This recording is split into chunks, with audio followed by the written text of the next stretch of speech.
대상이시오 우리의 찬양의 대상이시고 유일한 송축의 대상이신 것을 고백하며 다시 한번 모든 이 땅의 피조물들을 대표하여 하나님 앞에 감사와 영광을 올려드립니다.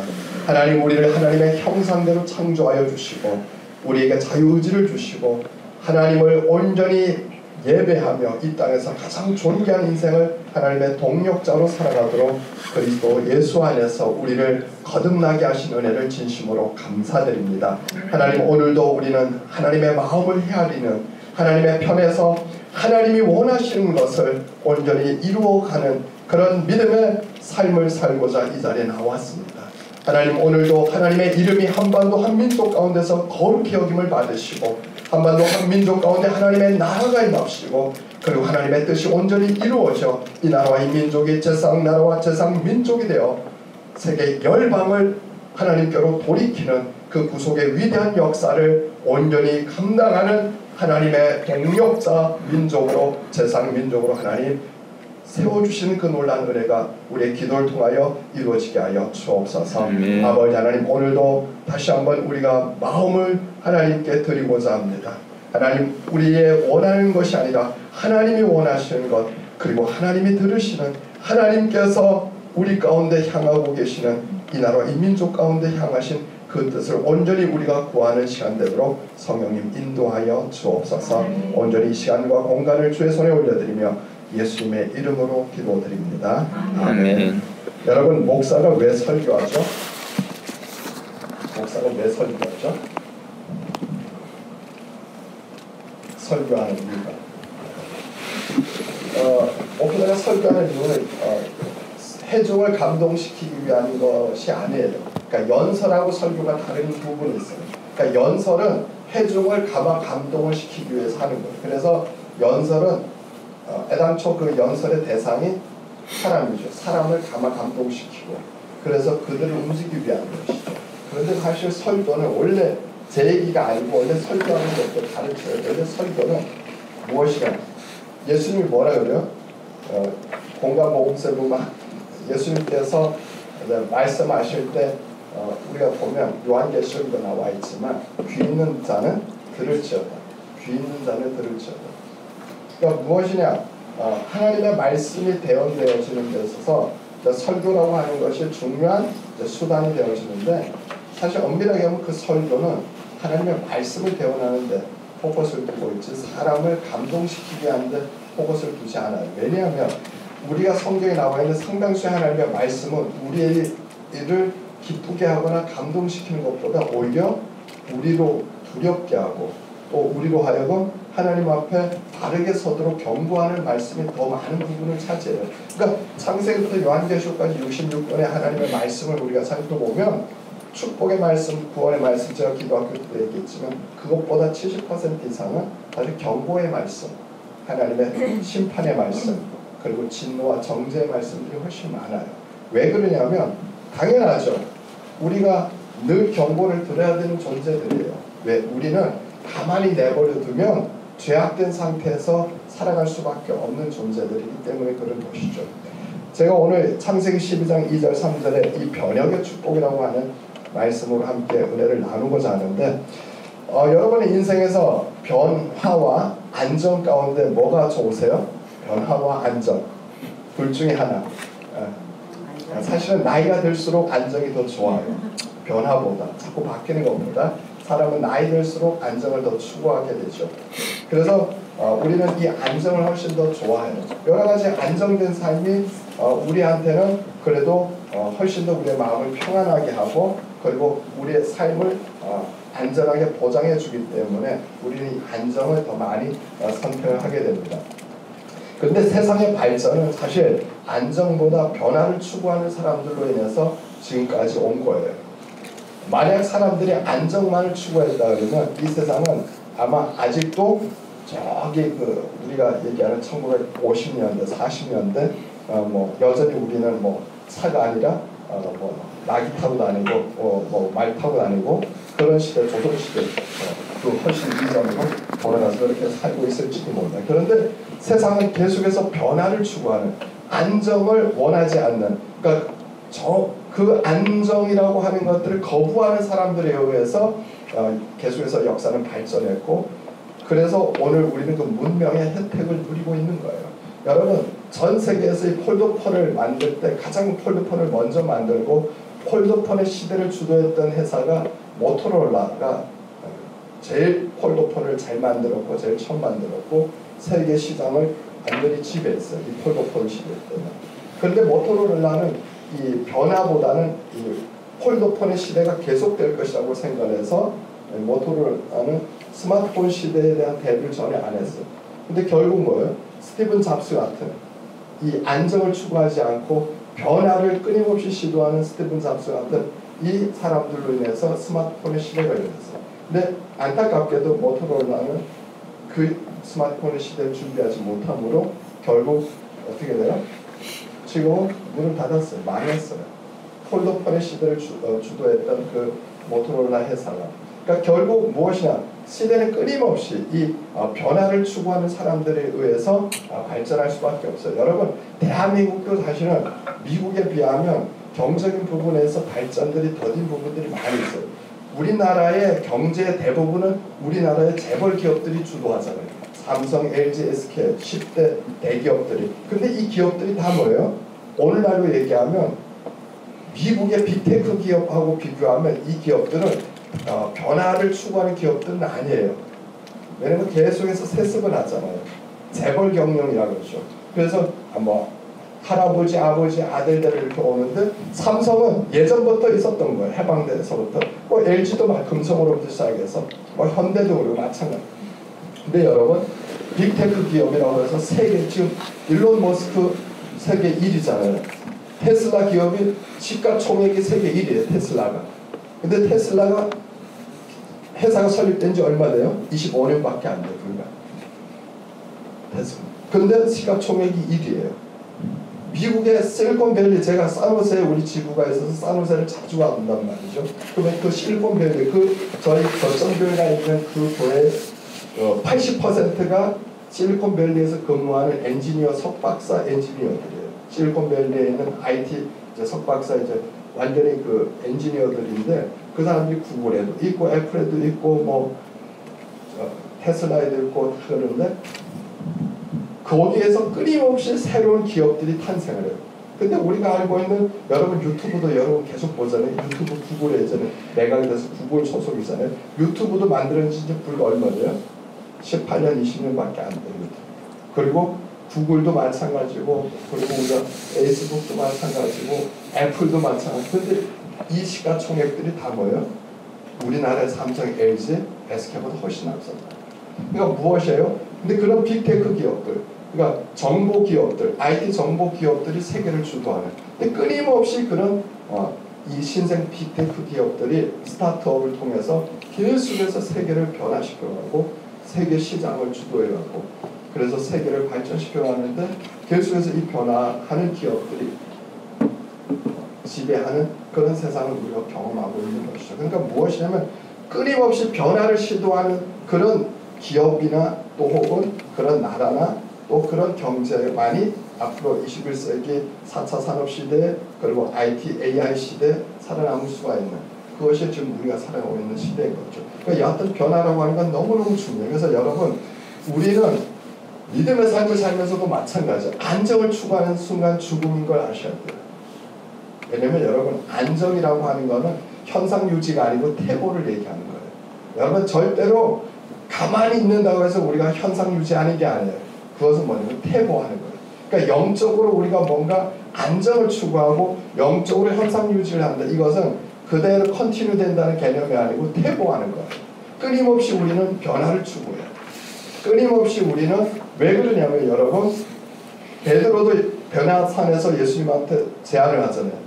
여기가 좋사오니 여기 텐트 셋을 짓고 왜냐면 베드로가 은혜 받고 나니까 여기에 그냥 머무는 게 너무 족한 거예요. 그냥 뭐 다른 데 가지 않고 다른 일 하지 않고 그냥 여기에 머물 그것을 주님께 요청하는 거예요. 여러분 이건 바른 자세가 아니에요. 우리의 신앙도 끊임없이 변화를 추구해요. 영적인 성장이라고 하는 것은 지금의 자리에 안주하면 안 되는 거예요. 지금의 자리에서 계속해서 우리는 업 되어가는 그것을 우리는 추구를 해야 돼요. 그래서 내가 신앙적으로 안정되겠다 하는 순간 사실은 우리가 도태하고 있음을 아셔야 된다는 거죠. 변혁이라고 하는 말, 제가 변혁의 축복, 변화라고 하는 말보다 변혁이라고 하는 말을 쓴 이유는 변혁은 이 변화와 혁신의 합성어예요. 그러니까 변화와 혁신을 플러스한 것이죠. 그러니까 변화만 하는 게 아니고 그 변화가 건강한 방향에서 혁신을 하는 거예요. 말 그대로 끊임없이 나를 더 생산적이고 더 생명력 넘치는 상태로 계속해서 나를 업그레이드 시켜가는 걸 얘기해요. 그냥 뭐 변화되는 걸 얘기하는 게 아니에요. 그 변화가 혁신의 상태로 나아가는 변화를 얘기하는 것이죠. 그것이 우리의 삶 가운데, 그리고 우리가 믿음의 삶을 살아가는 데 있어도, 아니 지금 세상에 기본적으로 이 경제적인 흐름이든지 또 세상 발전의 흐름이든지 거기에서도 이 변혁이라고 하는 것들은 매우 중요한 어젠다인 것들을 우리가 보는데, 신앙에 있어서도 마찬가지예요. 우리나라와 우리 민족도 변혁을 계속해서 주도해요. 조선시대 518년 이시조선이 일제강점하에 36년의 식민지 생활을 할 수밖에 없었던 이유는 어디였냐면 이 변혁을 두려워했기 때문에. 그래서 흥성대원군의 세국 정책으로 우리는 뭐예요?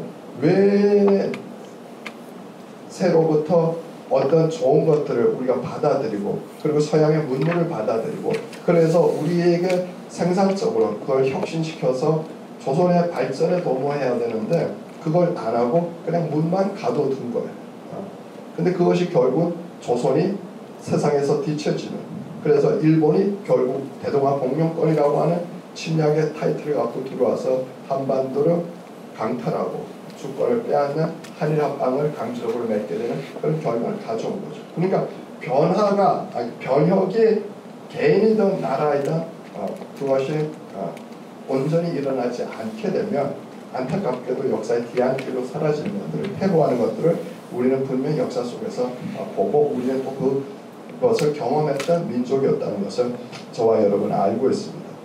여러분, 지금 한반도도 마찬가지로 지금 분단이 되어졌잖아요. 근데 이걸 계속해서 한국의 젊은이들은 뭐예요? 통일이 안 되고 그냥 계속 컨티뉴 되기를 원해요. 그래서 실제로 저희가 통일연구원이 2024년 통계를 이렇게 내보니까 대한민국의 46.8%, 그러니까 대한민국의 한 반 정도는 통일을 원하지 않는다 이렇게 얘기해요. 근데 특별히 한국의 MZ세대는 한 72% 정도가 통일을 원하지 않는다 그렇게 얘기해요. MZ세대는. 그러니까 뭐냐면 통일되면 우리가 더 어려워지니까, 그러니까 통일을 원하지 않는다. 지금의 상태로 계속 그냥 한반도가 유지되어지는. 근데 여러분, 제가 기도학교 때도 계속해서 강조했지만 현 상태로 유지되는 것은 일어나지 않아요. 악화된다는 걸 아셔야 돼요. 악화된다는 걸. 그러니까 그렇게 해서 안정적으로 유지되는 게 아니고 분단이라고 하는 건 악화일로로 간다는 거예요. 이것이. 결과적으로 우리가 성경에 보면 이스라엘 백성은 멸망으로 파멸로 가는 것. 하나님이 택하신 선택받은 민족과 나라는 그 상태를 유지할 수 있는 게 아니에요. 회복을 해야 되고 하나님께로 돌아와야 되는 끊임없는 변혁이 일어나야 돼요. 그 부분. 근데 그것이 일어나지 아니하고 현 상태를 유지하려고 하는 순간 이제 멸망으로 간다는 것을 우리가 분명히 알아야 되는 거죠. 여러분, 대한민국이 지금의 분단 상황 70년이 넘었는데 정전협정이 되고 나서 1953년 7월 27일 정전협정이 되고 지금 우리는 계속 뭐예요? 정전협정으로 인해서 휴전 상태. 그래서 대한민국은 국제법상 전쟁 중에 쉬는 나라예요. 그러니까 1953년 7월 27일 휴전협정은 그 정전협정, 정확히 말하면 전쟁 중에 잠시 전투를 멈춘 거예요. 그러니까 전쟁을 현재 진행형이에요. 그러니까 한반도에서 6.25 전쟁은 안 끝난 거예요. 국제법상. 이해가 돼요? 53년 7월 27일 휴전협정, 이 정전협정은 전쟁 중에 잠깐 쉬자 이거예요. 너무 피해가 크니까. 근데 그 전쟁 중에 쉬는 것이 지금 계속되고 있는 거예요. 그래서 북한은 언제든지 대한민국을 불법적으로 무력 남침을 해도 국제법에 저촉되지 않아요. 왜? 전쟁 중에 있는 나라이기 때문에. 그래서 엄밀하게 하면 대한민국에서 다시 전쟁이 터져도 국제법상 그것은 그렇게 뭐 특별한 일도 아니고 뭐 새로운 전쟁으로 우리가 접근할 수 있는 유의 것이 아니에요. 이미 전쟁 중에 있기 때문에. 여러분, 그렇기 때문에 전쟁 중에 안정을 취한다는 게 말이 돼요? 안 된다는 거예요. 전쟁을 끝내야 되는 거예요. 전쟁 중에는 안정이 없어요. 평화가 없어요. 그 평화는 다 가짜라는 거예요. 그러니까 전쟁 중에 있는 나라가 북한과 뭔가 협상을 해서 평화를 우리가 취한다? 이 다 가짜입니다. 그러니까 이 어떤 진보 정권들이 좌파 정권들이 계속해서 뭐 북한과의 정상회담이나 이런 걸 통해서 한반도의 평화를 추구한다는데 그 평화가 진짜가 아니에요. 전쟁 중에 있는 나라가 잠시 휴전하면서 얻게 되는 평화는 가짜 평화란 말이에요. 근데 그걸 진짜 평화로 착각하는 순간 대한민국은 망하는 거예요. 그래서 우리는 변혁을 도모해야 되는데, 자, 변혁을 어떤 방향으로 도모하느냐. 여러분, 한국 사회를 지금까지 끌고 왔던 사조가 뭐죠? 우리 한국 사회가 왜 지금의 이런 상황에 지금 처하고 한반도의 분단의 이 비극이 70년 동안 계속되는데도 불구하고 계속해서 많은 한국 국민들이 통일에 대한 의지가 없고 한반도를 원상태로 돌리고자 하는 그런 분명한 역사 의식이나 역사 사명을 갖지 못하는 이유가 어디에 있을까요? 여러분, 우리는 한반도 한민족 하나가 정상이에요? 둘이 정상이에요? 원래 우리는 하나였어요? 둘이었어요? 하나였어요. 그래서 1945년 이전에 북한, 남한이라는 용어가 있었어요? 없었어요? 없었어요. 우리는 45년 이전에. 일제강점하에 있을지언정 우리는 북한, 남한이라는 용어는 1945년 8월 15일 해방 이후에 만들어진 용어예요. 이건 분단 용어예요. 그래서 엄밀하게 얘기하면 북한이나 남한은 원래 우리의 역사에는 없는 용어예요. 우리가 45년 이전에 아무리 일제에게 강점되어졌어도 절대 그때에도 우리는 분단되지 않았어요. 나라도 민족도 영토도. 그런데 중요한 해방이 되면서 공산정권이 들어오면서 이렇게 분단이 되어졌는데, 안타까운 건 우리는 두 개가 된 것이 어느 순간부터 시간이 지나면서 이것이 정상적이라고 착각하는 상태에 이른 거예요. 그러니까 한반도가 분단돼서 70년 되어 오다 보니까 안타깝게도 우리의 다음 세대로 이렇게 계속 이어지면서 점점점 우리가 6.25도 잊어버리고 1945년 8월 해방도 잊어버리고 그러면서 세대가 교체되어지면서 우리는 점점 무엇이냐면 우리가 분단되는 것이 정상적이라고 착각하는. 여러분, 분단이 정상이 아니고 비정상인데 어느 순간부터 우리는 분단을 정상으로 생각하는 전혀 지금 건강하지 않은 상태에 대한민국이 놓여있는 거예요. 특별히 다음 세대가. 여러분, 그러면 이 세대가 이런 역사 의식을 가지고 가게 되면 대한민국의 미래는 당연히 어두울 수밖에 없어요. 우리는 다시 돌아가야 되는 거예요.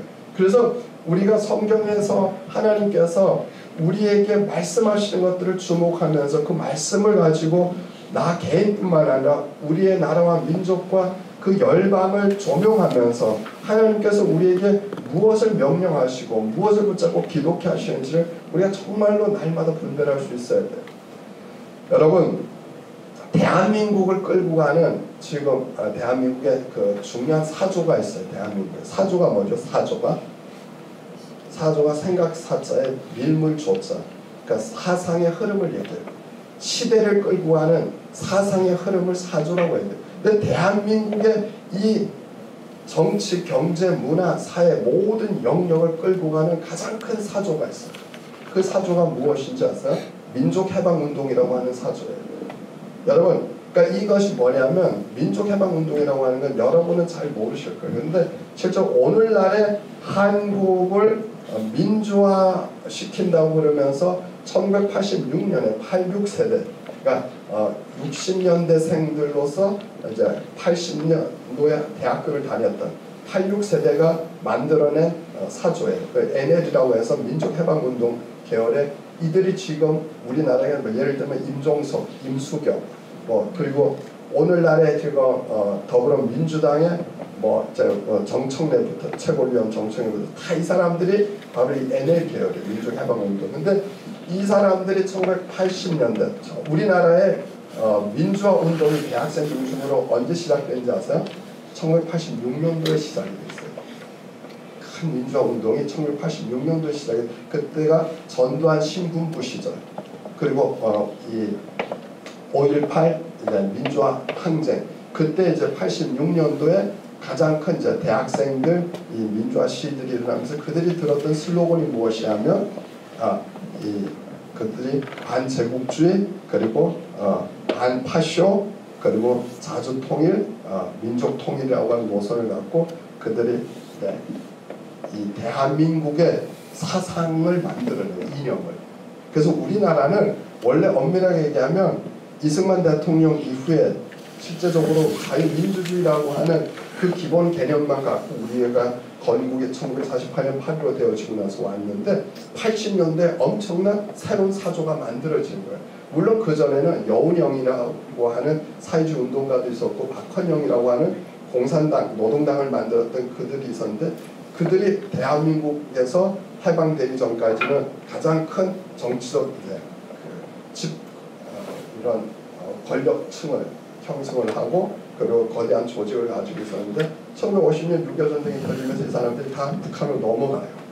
그리고 나서 우리나라는 자유민주주의 이념만이 1948년 건국이 되고 나서 쭉 오는데 80년대 완전히 새로운 사조가 일어나는데 그것이 이제 민족해방운동이라고 해서 바로 대학생 중심으로. 근데 재미난 건 대학생들이 이념이 없잖아요. 그러니까 이념이 이 사람들은 뭐 대학교에서 운동을 시작했는데 그냥 민주화 시위하고 뭐 반제국주의 시위하고 그러다가 이제 반미, 반일 그리고 이 사람들이 이제 반파쇼 시위를 하면서 그리고 우리 민족끼리 통일을 한다고 하는 민족 통일 노선을 갖고 막 하다 보니까 이들이 이제 조금씩 이제 조직이 만들어지기 시작하고 그러면서 사람들이 모이기 시작하니까 학생들이 모이기 시작하니까 우리가 알고 있는 이 80년도에 가장 이 대한민국의 사조를 바꾸는데 큰 1등 공신이 한 사람이 있어요. 오늘날의 대한민국의 좌파 즉 진보 사상의 가장 정신적 지주라고 하는 사람이 무엇이냐면 강철 서신을 썼다. 김영환 씨가 강철 서신을 쓰면서 그가 무엇이냐면 주체 사상을 갖고 있어요. 그 강철 서신에서. 그래서 왜냐면 그 당시에 대한민국은 80년대 이 86세대가 민주화 시위를 하는데 문제는 뭐냐면 자기들의 이 시위를 정당화할 수 있는 이데올로기가 없는 거예요. 그래서 그 이데올로기를 찾던 중에 자기들은 구호만 외치는데 반제국주의 그리고 민주화 막 그러면서 반파쇼 막 이러는데 사실은 이데올로기가 없는 거예요. 그래서 그걸 막 찾던 중에 이 김영환 씨가 강철서신이라고 그걸 쓰면서 그 강철서신을 무엇을 토대로 쓰냐면 주체사상을 가져다 거기서 뭐냐면 자주라고 하는 개념들이 와요. 그래서 그것을 가져다가 모든 대학가에서 이 강철서신을 다 한국의 서울대, 연대, 고대, 한국 외대 똑똑한 친구들은 다 이걸 필독하는 거예요. 그러면서 우리나라에 바로 김수경 집사님도 그랬지만 한국에 대해서 86세대 여기도 똑같이 그렇게 운동을 했죠. 근데 그러면서 우리나라의 좌파 사상에 무엇이냐면 그 근간이 이 강철서신의 이 주체사항이 되어지는 거예요. 그래서 실제로 대한민국은 이념이 없었어요. 원래 자유민주주의 외에는. 그런데 80년도에 그 이념이 북한에서 들어오면서 그래서 우리가 주사파, 주체사항을 따르는 파라고 해서 이 주사파라고 하는 개념을 NL을 같이 쓰는 개념이에요. 이들이 들어와서 이제 전국 대학생 대표자 협의회 전대협이 만들어지고 그래서 이 전대협이 바로 무엇이냐면 주사파의 본산인 거죠. 그리고 이들이 이제 그 바톤을 1990년대 어디로 넘겨줘요?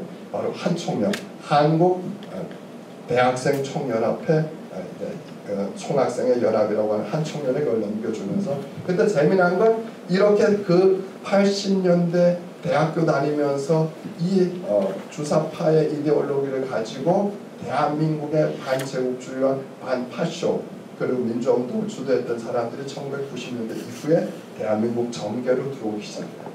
그게 이제 김대중 대통령 때부터 시작해서 들어오기 시작하면서 우리나라의 정계를 장악하게 돼요.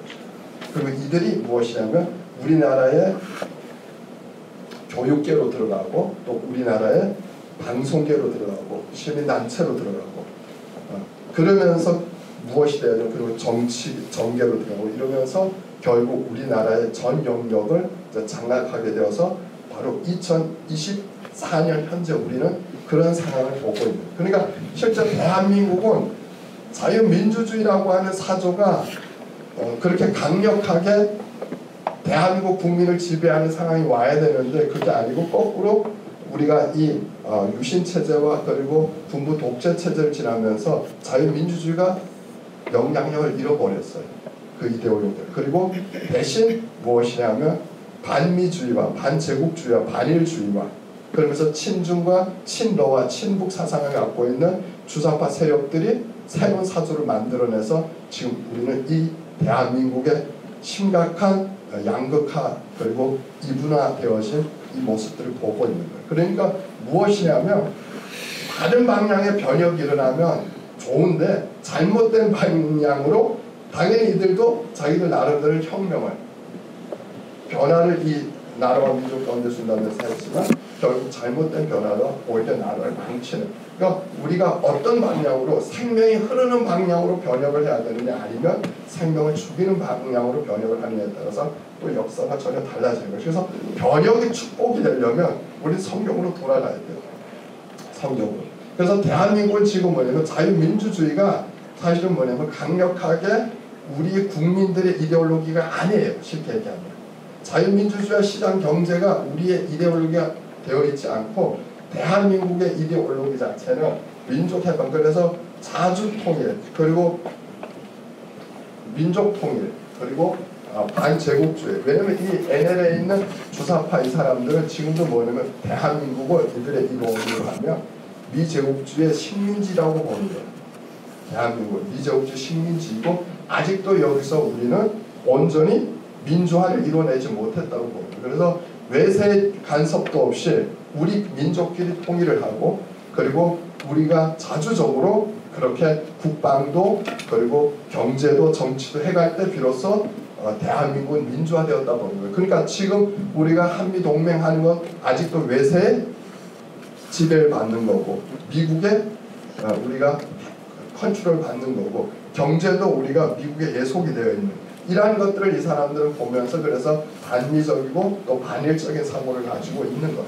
그러니까 거기에서 완전히 벗어나는 것만이. 그래서 우리나라가 갖고 있는 이 전시작전권이나 이런 것도 지금은 미 8군 사령관이 유엔군 사령관이 가지고 있는데 그것도 대한민국이 온전히 가지고 와서 우리가 자주적인 국방을 건설할 때만 우리나라는 민주화되어졌다. 그러니까 아직도 우리나라는 민주화된 게 아니고 이 사람들의 사고는. 그래서 계속해서 이 사람들은 반일적인 감정을 갖고 있어요. 그러니까 이것이 지금은 대한민국의 주를 이루는 사조예요. 제가 이걸 장황하게 얘기하는 이유가 뭐냐면 오늘날에 여러분은 이 대한민국이 왜 작용화가 되어지고 있는지 이건 뭐냐면 사조의 변화예요. 그러니까 1980년대에 일어났던 그 사조들이 지금 그래서 여러분 미국하고 또 유럽하고 완전히 달라요. 이 대한민국은. 이 미국의 어떤 민주당이나 유럽의 어떤 사회민주당이나 이런 개념하고 완전히 한국의 이들이 갖고 있는 이 좌경화되어진 세력들, 좌파 세력들이 갖고 있는 이데올로기는 완전히 달라요. 이건 뭐냐면 토대 자체, 뿌리 자체가 1980년대 우리가 주사파였단 말이에요. 그렇기 때문에 이거는 우리와 같은 공통분모를 갖고 있지 않아요. 미국에 있는 공화당과 민주당은 적어도 자유민주주의와 그리고 시장경제체제라고 하는 공통분모에서 단지 정책적인 방향에서 진보적이냐 아니면 보수적이냐에 따라서 이제 민주당이냐 공화당이냐 이렇게 나눠지지. 그래서 바이든 행정부나 트럼프 행정부나 여러분 중국에 대해서 반중이에요 아니면 친중이에요? 반중이. 트럼프 때도 중국을 향해서 강력하게 했지만 바이든 들어서도 똑같이 강력하게. 왜냐면 국익에 있어서는 자유민주주의 이 동맹의 가치에 있어서는 여기에서는 동일하게. 그런데 대한민국은 뭐예요? 이 좌들은 친중이고 친러예요. 친북이고. 왜 그럴까요? 이 사람들은 사상적으로 가장 이상적인 체제가 중국이라고 보는 거예요. 그래서 중국은 외세 침략에서 아니 외세의 간섭에서 벗어났고 그리고 반제국주의 또 반미 반일 체제에서 가장 모범적이잖아요. 중국은. 그러면서도 공산주의와 경제적 성장을 동시에 이루면서 그래서 오늘날 한국의 좌파들이 가장 동경하는 이상적인 국가는 중국이에요. 그러니까 중국이 자기들이 세우고 싶은 국가예요. 대한민국에. 제 얘기가 아니고 여기서 지금 좌파들이 공부하면서 자기들이 독서하면서 그렇게 그 뭐냐면 또 이 좌파들은 책방 중심으로 대한민국의 한 200개가 넘는 책방들은 대부분 다 좌파들이 잡고요. 그래서 그 좌파들이 책을 열심히 읽어. 우리 보수들은 책을 안 읽어. 좌파들은 열심히 책방에서, 그래서 책방에서 얘들이 일주일에 몇 번씩 뭘 해요? 복구강 이렇게 나누고 그런 것들을 계속해서 해요. 근데 얘들이 거기서 하면서 다루는 게 뭐냐면 중국이 이상적인 이 한반도에 세우고 싶은 국가예요. 그래서 내세의 간섭 없이 오히려 미국과 싸우면서 제국주의와 싸우면서 그리고 파쇼 체제와 싸우면서 그러면서 오히려 독자적으로 경제 성장도 하고 그래서 시장경제 체제에 있어서도 공산주의와 사회주의와 같이 이렇게 정치 체제에 있어서나 경제 체제에서 가장 하모니를 잘 이루고 있다고 보는 거예요. 그러니까 이런 것들이 오늘날 대한민국의 이제 좌쪽에 서 있는 사람들의 생각이다 보니까 이 사람들의 사조에 너무나 많은 대한민국의 MZ세대가 끌려가는 거예요. 다음 세대가 그 사조의 지배를 받는 거예요. 우리는 실제로 이 대한민국을 끌고 갈 수 있는 건강한 사조를 우리가 회복을 해야 되거나 또 혹은 그런 사조를 우리가 심어줘야 되는데 안타깝게도 그걸 못하는 거예요. 그래야 잘못됐다고 우리가 비평만 하지 실적으로 보면 그들이 바르고 건강한 대안적인 사조를 가지고 그렇게 갈 수 있도록 만들어져야 되는데 그러니까 그런 부분들이 오늘 대한민국의 큰 숙제입니다. 근데 여러분 우리가 하나님의 말씀을 통해서 우리가 좀 살펴보아야 되는 것이 오늘 창세기 12장 2절 3절에 보면 하나님이 아브라함을 갈대아 우르에서 부르세요. 갈대아 우르에서. 여러분 갈대아 우르에서 하나님께서 부르시는데 이 갈대아 우르에서 부르실 때 너는 너의 본토 친척 아비 집을 떠나서 내가 내게 지시할 땅으로 가라고 명령을 하시잖아요. 여러분 아브라함에게 오늘 주셨던 말씀은 내가 너로 큰 민족을 이루고 내게 복을 주어 내 이름을 창대케 하리니 너는 복이 될지라. 자 그러면 무엇이에요? 복이 되려면 뭘 해야 돼요? 떠나야 돼요. 복이 되려면. 그러니까 아브라함이 갈대아 우르를 떠나는 이유는 복이 되기 위해서예요. 여러분 중요한 것은 우리가 현재 안주하는 것이 복이 아니고 떠나는 것이 복이라는 거죠. 그러니까 하나님께서 아브라함에게 새로운 변화를 일으키시면서 여러분 아브라함은 족장시대 사람이에요. 그러니까 지금으로부터 4,000년 전의 사람이에요. 기원전 2,000년 전. 자 그런데 이 족장시대에는 부족 사회였기 때문에 고대 부족 사회였기 때문에 내가 그 부족이라고 하는 그 울타리를 벗어나서 다른 어떤 지역으로 간다고 하는 것은 생존이 보장되지 않는 그런 전혀 내가 앞으로 미래가 어떻게 될지 예측할 수 없는 그런 길로 나가는 거예요. 그런데 하나님은 그를 자기가 살았던 갈대아로 그 부족에서 완전히 벗어나서 하나님이 약속하시는 전혀 생판 정말 아는 사람도 없고 자기가 연고도 없는 그 가나안으로 가라고 하나님이 명령을 하시는 거죠. 기존에 있었던 땅과 환경이 결코 복이 될 수 없기 때문에 하나님이 가라고 명령하시는 거예요. 여러분 지금의 대한민국이 복된 상태일까요? 아니면 우리는 이 대한민국을 하나로 하는 통일의 상태로 돌아가는 게 복된 상태일까요? 지금의 상태가 복이라 그러면 여러분은 갈대아 우르에 있는 거예요. 아니요, 떠나야 돼요. 우리가 이 실제로 영적으로 무엇이냐면 오늘날 우리는 이 상태가 현재 복된 상태라고 착각하는 순간 우리는 망하는 거예요. 이걸 떠나요. 그래서 지금의 대한민국의 대한민국의 현 주소는 절대로 건강한 지금 현 상태가 아니라는 거죠. 여기를 우리가 벗어나기 위해서 다시 돌아가기 위한 끊임없는 우리는 변혁이 필요해요. 혁신. 자 여러분 복이 되려면 반드시 새로운 도전이 필요하다는 걸 하나님이 지금 창세기 12장 2절에 아브라함에게 말씀하시는 거예요.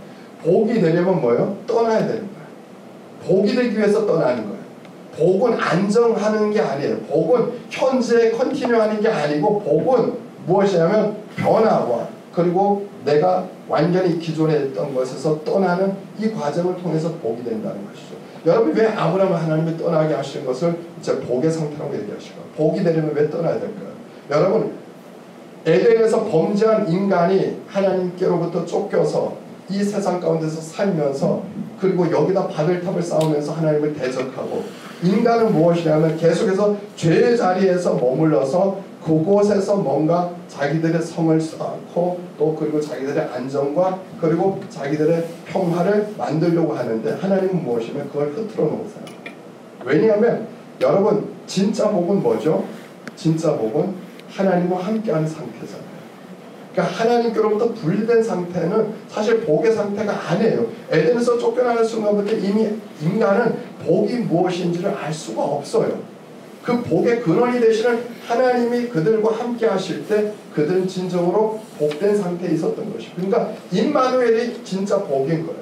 하나님이 복의 근원으로서 그들과 함께 하시는, 그러니까 하나님이 계속해서 우리로 하여금 변형을 시도하게 하시면 결국 종착점이 어디예요? 하나님께로 돌아오는 거예요. 하나님께로 돌아오는 거예요. 여러분, 한반도 한민족도 우리가 이 결렬된 사회에 서서 오늘도 기도하는 이유는 다시 이 나라와 이 민족이 하나님께로 돌아와 하나님과 온전히 그리스도 안에서 유니티 되어지는, 사실은 이 변혁으로 우리는 가야 돼요. 지금의 안정된 이 상태가 안정된 상태라고 우리가 착각하면서 이렇게 머물면 결국 이것은 뭐예요? 우리나라와 민족의 파멸이에요. 왜냐하면 이미 잘못된 사조가 우리 대한민국을 병들게 하고 있고, 이미 무엇이냐면 우리를 지금 망하는 길로 끌고 가고 있는 거예요. 제가 장황하게 이런 NLA 민족해방운동이 갖고 있는 이 사조들이 대한민국의 정계와 그리고 교육계와 그리고 시민단체와 그리고 언론을 장악하고 있는 이 이유가 무엇이에요? 그래서 여러분, 이번에도 10월 27일 광화문에서 100만 모여서 기도해야 하는 거 어떤 언론들도 대서특필하지 않았잖아요. 그냥 교통, 체증만 얘기하잖아요. 트래픽이 심했다. 여러분, 이건 대한민국이 엄청나게 지금 기울어진 운동장, 이미 뭐예요? 이 민족 NL, 이 이데올로기로, 이 사조로 80년대 시작했던 이들이 주도하는 운동장이 되어진 거예요. 이미. 제가 예언 하나 할게요. 다음에 대통령은 더불어민주당에서 나와요. 다음에 대통령. 왜냐하면 대한민국은 보수는 한동안 집권을 못할지도 몰라요. 아니, 다음에도 차차에도 더불어민주당이 될 가능성이 커요. 왜냐하면 대한민국이 계속해서 무엇이냐면 가고 있는 젊은 세대가 어떤 사조에 더 영향을 받고 있고 어떤 사조가 대한민국을 지배하고 있는지, 여러분이 이 대한민국 현 주소를 조금이라도 캐치한다면 실제적으로 무엇이냐면 대한민국은 사실 진짜 위험한 상황입니다. 여러분, 지금 보세요. 북한이 러시아의 군을 파병하고 하는데 국회에서 더불어민주당이든 국민의힘이든 같이 연합해서 동일하게 규탄을 하는 그런 성명서를 적어도 입법부에서 내줘야 되는 거 아니에요? 정상적인 국가라면. 오히려 다른 나라들은, 자유민주주의 다른 나라들은 그걸 하는데 우리나라 더불어민주당은 아무 얘기 안 하죠. 오히려 윤석열 정부를 비판하고 아직도 나라의 안보와 관련해서 합의된 그런 어떤 규탄 선언문조차도 대한민국 입법부는 낼 수 없는, 여러분, 실제로 대한민국이 지금 엄청나게 좌경화가 되어지는 건 여러분의 상상 이상이에요. 그러니까 지금 우리가 보면 앞으로 이제 다음 윤석열 정부 끝나잖아요. 제가 볼 때는 간신히 그냥 버텨서 일단 2년 반 더 가겠지만 그 다음에는 쉽지가 않아요. 이미 보수는 다 정말로 붕괴되다시피 했고 자기들 안에서 지금 또 개파 싸움하면서 뭐, 그러니까 이게 대한민국이 점점 갈수록 미래가 밝아야 되는데 제가 볼 때는 미래가 밝지가 않아요. 지금의 현 주소를 보면 너무 어둡다고요. 근데 문제는 뭐냐면 이 상황에서 우리가 정말 변혁을 시도해서 다시 생명이 넘치는 상태로 돌아가야 되는데 그 일들이 우리 가운데 보이지 않는다는 게 문제라는 거죠. 하나님께서 갈대아 우르에서 떠나게 하시고, 여러분, 갈대아 우르는 아브라함에게 안정된 곳이에요? 안정되지 않은 곳이에요? 안정된 곳이에요. 아브라함에게는 모든 삶에 필요한 것들이 보장된 곳이에요. 아브라함은 갈대아 우르에서 사는, 여러분, 아브라함이 갈대아 우르에 있을 때도 부자였어요? 안 했어요? 부자였어요. 아브라함은 이미 종들이 있었다고요. 이미 아브라함은 부족장이에요. 부족장. 이미 그 시대 아브라함은 부자였어요. 아브라함은 모험을 할 필요가 없어요. 충분히 갈대아 우르에서 그는 자기의 삶의 안전과 평화와 모든 것들을 보장받고 있었는데 하나님이 그를 택하시고 떠나라 하시는 거예요. 한 번도 가본 적이 없는 그 땅으로, 메소포타미아로 떠나라고 말씀하시는 거죠. 여러분, 창세기가 말하는 복의 개념이 뭘까요? 우리가 이 창세기에 보면 복이라고 하는 단어가 제일 먼저 등장하는 이제 장절이 어디냐면 1장 22절이에요. 하나님이 창조하시고 나서 하나님이 그들에게 복 주시며 이르시되 생육하고 번성하여 여러 바다 물에 충만하라. 새들도 땅에 번성을 하시고. 여러분 피조물을 지으시는데 사람 짓기 전에 1장 22절에 보면 하나님이 바다에 있는 물고기와 하늘에 나는 새를 짓고 이들에게 복 주시며 이렇게 얘기해요. 여러분 잘 보세요. 사람에게 복을 주시기 전에 하나님께서 28절에 사람에게 복을 주시기 전에 먼저 복을 어디다 주신다고요? 생명체들에게 주세요. 생명체들. 여러분 그래서 복이라고 하는 개념은 사람에게 주어지는 개념만이 아니에요. 생명체에게 주시는 개념이에요. 그러니까 무엇이에요? 다른 말로 하면 창조시의 복이라고 하는 개념은 생명의 충만한 상태를 얘기하는 거예요. 이해가 돼서? 그러니까 성경적인 복은 어떤 복의 결과를 얘기하는 게 아니고 창조시에 타락하기 전에 하나님께서 말씀하시는 복의 상태는 어떤 상태냐면 생명이 충만한 상태. 하나님의 창조의 목적에 합당하게 생명이 충만한 상태가 복 있는 상태라는 거예요. 물질적으로 뭔가 다 갖춰져도 생명이 충만한 하나님, 그 생명의 근원이 되시는 하나님과 함께 생명이 넘치는 상태가 아니면 복 있는 상태가 아니라는 거예요. 그걸 지금 성경은 복이라고 하는 개념으로 얘기할 때, 그래서 창세기에 보면 복을 사람에게 먼저 얘기하기 전에 하나님은 바다의 물고기와 생명체를 지으시면서 그들에게 복 주시며, 하나님이 그들에게 복 주시며 이르시되 그 말씀을 하시는 것이죠. 여러분 그래서 우리가 이 복이라고 하는 것은 결국은 생명이 번성한다는 개념과 연결이 되어져요. 하나님의 생명이 흘러간다고 하는 거예요. 아브라함을 하나님이 내가 너를 복되게 할 것이다. 복의 근원되게 할 것이다. 너는 복이 될지다. 그 얘기는 뭐예요? 아브라함을 풍요롭게 만든다는 얘기가 아니고 아브라함을 통해서 하나님의 생명이 흘러간다는 얘기예요. 여러분 그래서 우리가 복이 된다고 하는 개념은 이미 우리가 복된 자, 과거적으로 복된 자고 예수님 안에서 현재적으로 우리는 복 있는 사람으로 살아야 돼요. 미래적으로 우리는 또 그렇게 하나님이 우리를 통해서 복을 계속해서 나라와 민족과 열방 가운데 흘러보내셔야 돼요. 그래서 복 가운데는 과거, 현재, 미래적인 개념이 다 들어가 있는 거예요. 근데 중요한 건 이 복이 누구와 함께 할 때만 생명이 흐른다고요? 하나님과 함께 할 때 생명이 흐른다. 그러니까 아브라함을 하나님은 갈대아 우르라고 하는 세상적인 어떤 복이라고 얘기할 수 있는 풍요로움 가운데서 모든 것이 갖추어지고 환경이 다 주어져 있는 상황 가운데서 건져내셔서 오히려 광야로 데려오시는데 거기는 누가 있는 거예요? 하나님이 있는 거예요. 물리적인 환경은 오히려 제로인데 거기에는 복의 근원, 생명의 근원이신 하나님이 아브라함과 함께 하시는데 그 상태는 뭐라고 얘기하냐면 복 있는 상태라고 얘기해요. 복이라고 얘기해요. 오히려 물리적으로는 다 갖춰져 있는 갈대아 우르가 아브라함이 육신의 눈으로 볼 때는 복 있는 상태인데 전혀 그것이 복 있는 상태가 아니고 하나님과 함께하는 이 상태를 하나님은 복 있는 상태, 너는 복이 될지라 얘기하시죠. 왜? 하나님은 아브라함을 통해서 그 복이 열방 가운데 흘러가게 하시기 위해서 아브라함을 지금 갈대아 우르에서 부르시는 것이죠. 여러분 번역이라고 하는 건 뭐냐면 번역이라고 하는 것은 단순한 어떤 변화를 넘어서서 계속해서 우리가 하나님께로 더 가까이 나아가는 거예요. 나 개인도 그리고 나라와 민족도 하나님께로 더 가까이 나아가요. 그래서 무엇이냐면 끊임없이 계속해서 하나님이 우리를 통해서 당신의 생명을 흘러보낼 수 있도록. 여러분 오늘 우리가 읽었던 말씀은 내 이름을 창대케 하리니 내가 너로 큰 민족을 이루어 내게 복을 주어 내 이름을 창대케 하니 너는 복이 될지라. 그러면서 너를 축복하는 자에게 내가 복을 내리고 너를 저주하는 자에게 내가 저주하니 땅의 모든 족속이 너로 말미암아 복을 얻을 것이다. 자 그러면 뭐예요? 아브라함을 통해서 하나님이 결국은 무엇이냐면 그 하나님의 구원의 복이 계속해서 흘러가는 그 일들에 아브라함의 전 생애를 사용하시겠다고 하나님께서 선택을 하시고 아브라함뿐만 아니라 또 아브라함의 후손들인 믿음의 자손들인 우리에게까지도 동일하게 이 약속이 적용이 되는 거예요. 그래서 여러분 실제로 성경을 보게 되면 이 창세기 21장 22절에도 보면 그때 아비멜렉과 그 군대 장관 비골이 아브라함에게 말하여 이르되 내가 무슨 일을 하든지 하나님이 너와 함께 계시더라. 그러니까 복된 상태가 뭐예요? 하나님이 함께하는 상태. 하나님이 함께하는 상태.